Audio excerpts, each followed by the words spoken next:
नमस्कार, धर्म ज्ञान के दर्शकों का स्वागत है और हमेशा की तरह मैं हूं आपके साथ कविता राणा।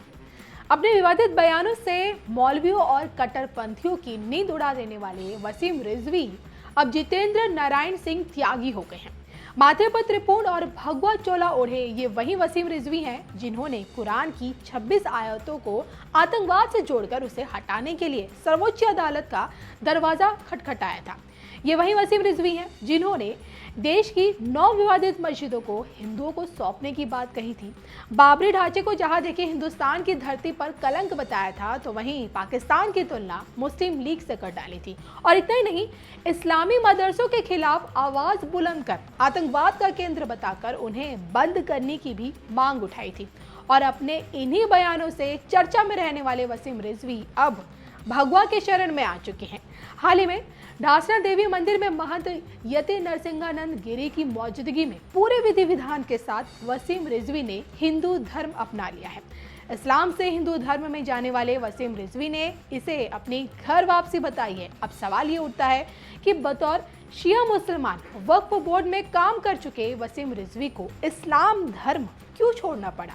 तो इसके पीछे का कारण है इस्लामी इमामों द्वारा वसीम रिजवी को इस्लाम से निकालने का फरमान और जान से मारने की मिल रही धमकियां। जी हाँ, वसीम रिजवी जो अब जितेंद्र नारायण सिंह त्यागी हो गए हैं, उन्हें ये लगता है कि इस्लाम कोई धर्म नहीं है बल्कि मोहम्मद द्वारा ऑर्गेनाइज किया गया एक आतंकी गुट है जो 1400 साल पहले अरब देशों के रेगिस्तान में तैयार किया गया था। वैसे देखिए, अपने इन्हीं विचारों के साथ अपनी वसीयत में वसीम रिजवी इस बात की इच्छा जता चुके हैं कि मरने के बाद उन्हें दफनाया ना जाए बल्कि हिंदू रीति रिवाज के साथ अंतिम संस्कार किया जाए। और अब इस्लाम से निकलकर हिंदू बने जितेंद्र नारायण सिंह त्यागी का ये कहना है, धर्म परिवर्तन की यहाँ पर कोई बात नहीं है। जब मुझको इस्लाम से निकाल ही दिया गया तो अब ये मेरी मर्जी है कि मैं किस धर्म को स्वीकार करूं। सनातन धर्म दुनिया का सबसे पहला मज़हब है, पहला धर्म है, और जितनी उसमें अच्छाइयाँ पाई जाती हैं, इंसानियत पाई जाती है, हम ये समझते हैं किसी और दूसरे धर्म में नहीं है। और इस्लाम को हम धर्म समझते ही नहीं हैं। इतना पढ़ लेने के बाद इस्लाम के बारे में, मोहम्मद के चरित्र के बारे में और जो उनकी आतंकवादी चेहरा है उसको पढ़ने के बाद हम ये समझते हैं कि इस्लाम कोई धर्म नहीं है, मोहम्मद द्वारा ऑर्गेनाइज किया हुआ एक आतंकी गुट है जो 1400 साल पहले अरब के रेगिस्तानों में तैयार किया गया था। तो जब हमको निकाल दिया गया, हर जुमे को नमाज के बाद हमारा और महाराज जी का, यति नरसिंहानंद गिरी जी का सर काटने के लिए फतवे दिए जाते हैं, इनाम बढ़ाया जाता है। तो ऐसी परिस्थितियों में हमको इस्लाम कोई कहे या हमको कोई मुसलमान कहे, इस पर हमको खुद शर्म आती है।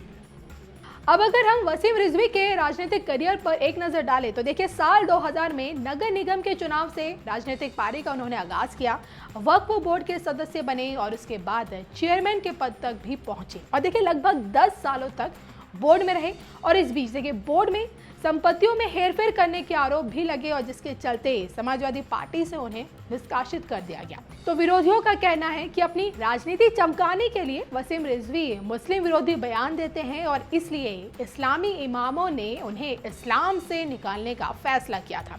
वैसे देखिए, ये पहला मामला नहीं है जब इस्लाम से जुड़ा कोई अनुयायी भगवा के शरण में आया हो।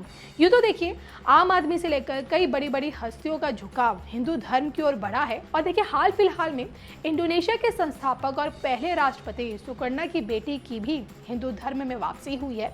सुगमावती सुकर्णा पुत्री ने देखिए इस्लाम को त्याग हिंदू धर्म अपनाकर इंडोनेशिया से जुड़ी 600 साल पुरानी भविष्यवाणी याद दिलाई थी, जिसमें पुजारी सबदा पालन द्वारा ये कहा गया था कि एक बार फिर से इंडोनेशिया में हिंदू धर्म की वापसी होगी और लोग एक बार फिर से हिंदू धर्म की तरफ जाना शुरू कर देंगे।